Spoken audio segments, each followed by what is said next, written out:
La primera parte de este programa tiene que ver con la reprogramación neurofisiológica del cerebro.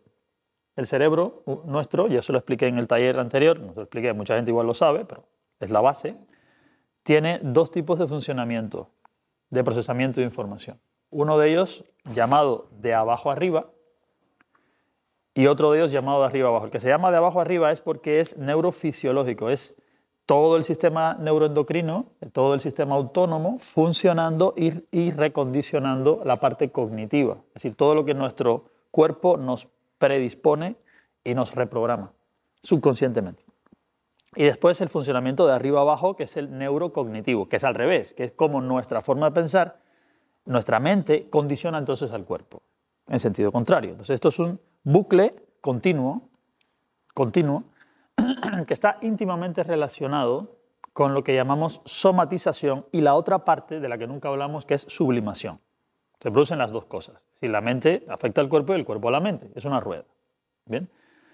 Entonces, lo mismo que dije en el otro taller, si estamos en una situación mentalmente difícil, irritable, molesta, si estamos secuestrados por un estado crónico, nervioso y endocrino, subconsciente, que nos predispone a sentirnos mal o a no encontrarnos a gusto, tenemos esa sensación de incomodidad continua, todo esto no se va a cambiar cognitivamente, porque hay un lastre, hay una inercia fuerte en el sistema endocrino que además persiste e inhibe la química contraria, que es la que necesitamos para dar forma y base a otro tipo de emociones. Si queremos sentirnos bien, si queremos naturalmente estar alegres o predispuestos a actuar, energéticos, eso lleva a un tipo de química en el cuerpo. Cuando estamos taciturnos, cuando estamos tristes, cuando no tenemos ganas de hacer, apáticos, eso lleva a una química implícita en el cuerpo. Y son químicos distintos, pero estos grupos de químicos son excluyentes y se inhiben unos a otros para estabilizar la emoción. Cada emoción en el cuerpo necesita ser estable. Para eso, el sistema químico del cuerpo hace que cuando un grupo de estos químicos que establecen un tipo de forma de pensamiento y de emoción se establecen en el cuerpo, hacen difícil que el otro entre. Con lo cual hace falta darle un empujón al cuerpo para que produzca ese cambio. Y una vez que se produce el cambio, la buena noticia es que también las otras que llegan inhiben a las primeras. Luego, en la medida que vamos estableciendo un nuevo tipo de química en el cuerpo, esta se hace también estable. De esto va la primera fase de este taller, ¿no? Entender que desde el propio cuerpo físico, y aquí por eso es el asana, el ejercicio a través del cuerpo es tan importante, desde el mismo cuerpo físico hay que hacer entender al cerebro que tiene que producir ese otro tipo de química que nos interesa. ¿Bien? Por eso es una reprogramación neurofisiológica. Conscientemente uno no se va a enterar de mucho cuando hace el ejercicio, pero la explicación que les voy a dar les va a hacer entender por qué usamos esto. Les dije también en el otro taller, se los repito, necesitamos que las llamadas hormonas de la felicidad, que no solo son hormonas, son neurotransmisores también, como la dopamina, empiecen a funcionar en el cuerpo con un nivel de concentración adecuado para que vaya desplazando a las que no nos interesan, que están en exceso, como el cortisol y la adrenalina, y las que van con ellas, ¿no? Para hacer esto, necesitamos lo más fácil que tenemos a mano para esto, que son los ejercicios isométricos.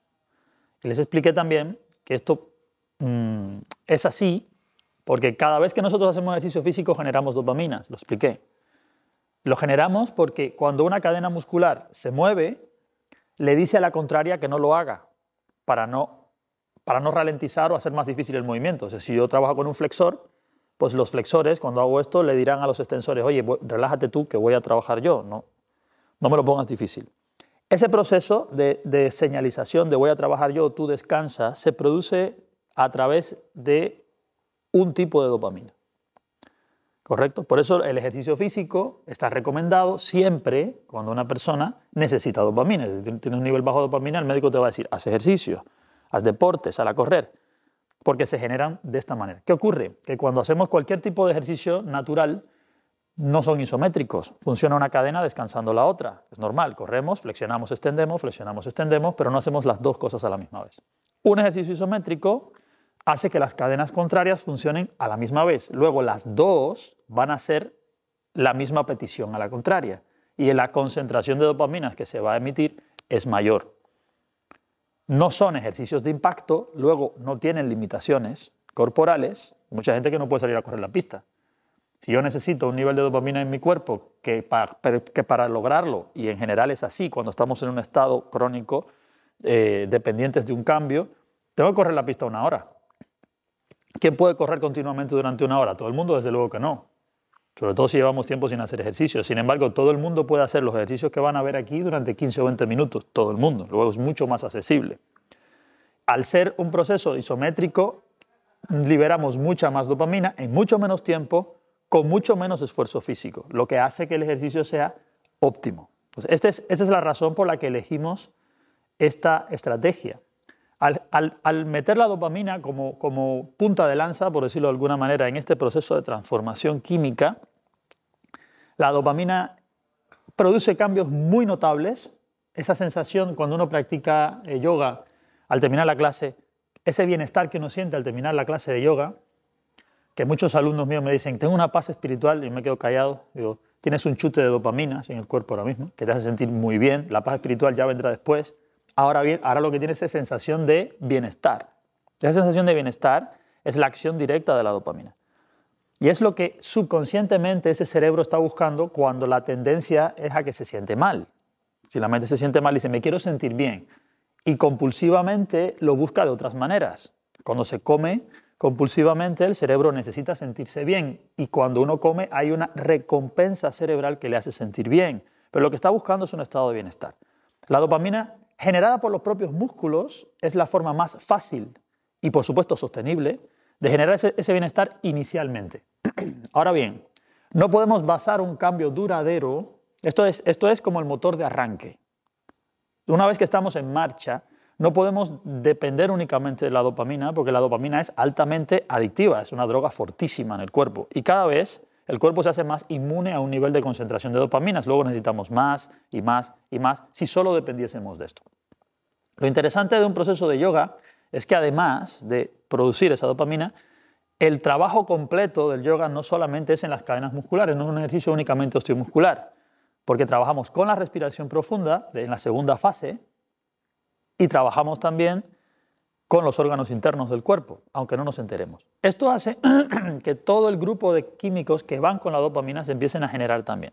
Las llamadas hormonas de la felicidad, que todas terminan en inas, las inas que nos interesan, las oxitocinas, las endorfinas, las serotoninas, se facilitan cuando las endorfinas empiezan a funcionar, porque son sinergistas de ellas. Y le hacen difícil la entrada al cortisol y a la adrenalina, cada vez más.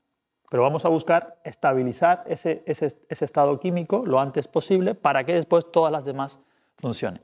¿Bien?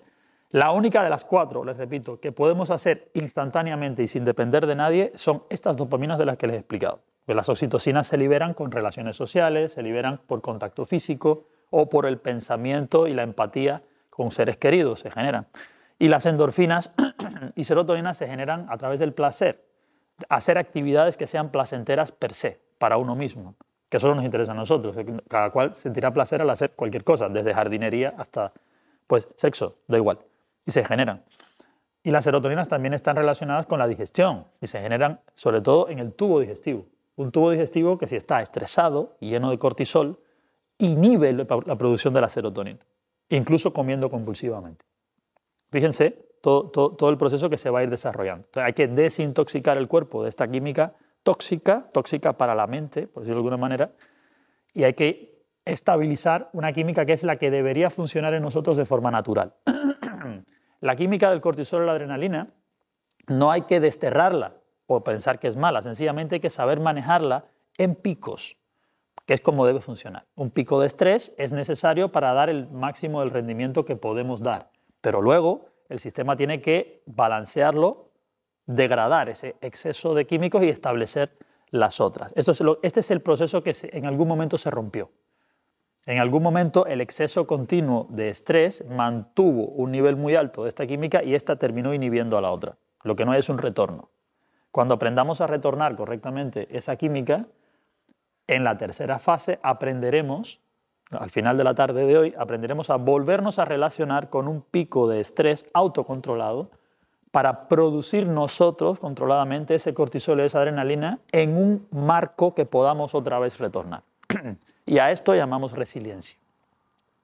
Es resiliencia porque es reconquistar un proceso químico natural que en algún momento se rompió y se convirtió en una patología, y por eso la ansiedad y la depresión son enfermedades, porque son desequilibrios que el cuerpo no puede volver a restablecer. Cuando el cuerpo fisiológicamente se desequilibra, se vuelve a equilibrar porque tiene formas de restablecerse. Cuando esa homeostasis, que es la vuelta al equilibrio, el equilibrio de equilibrios del cuerpo, se rompe, ahí tenemos una patología, tenemos una enfermedad. Por eso la ansiedad lo es, explicado químicamente, ¿vale? Ahora, eso es una caja negra para nosotros porque es el cerebro autónomo. La única forma que tenemos de acceder a él de forma fácil desde el primer día, aunque no tengamos sensación profunda de percepción o seamos yogis experimentados, es el asana usando isometría. Eso es lo que vamos a hacer en la primera parte del taller. ¿Correcto? Durante toda la mañana estaremos en eso. Ok. ¿Preguntas hasta aquí? ¿Alguna pregunta que me quieran hacer? ¿Nada? Fantástico. Lo saben todo. Lo saben todo. Estamos fantásticos.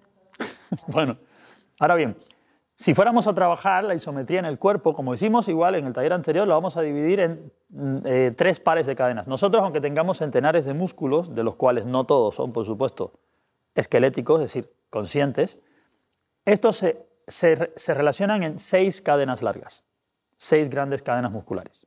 Para que un proceso sea isométrico, tienen que trabajar por pares, porque si no, no establezco isometría. Es decir, como dije antes, la flexión con la extensión, son 2 movimientos contrarios. La abducción, el movimiento de empuje hacia afuera, con la aducción, es la que trabaja el cierre, ¿no? Y las rotaciones, es decir, un miembro puede girar externa o internamente, o el torso puede girar a la derecha o a la izquierda. Entonces vamos a trabajar los mismos pares de cadenas, es más simple, y vamos a empezar otra vez a tocar las instrucciones principales de esa isometría. Hoy sí tenemos tiempo para desarrollarlas todas, y no solamente todas en las piernas, que es lo más importante, porque uno vive de pie, sino también usar más el torso y el tren muscular superior, que en el otro taller se nos quedó un poco fuera porque no había tiempo, sencillamente era solo una muestra, ¿vale?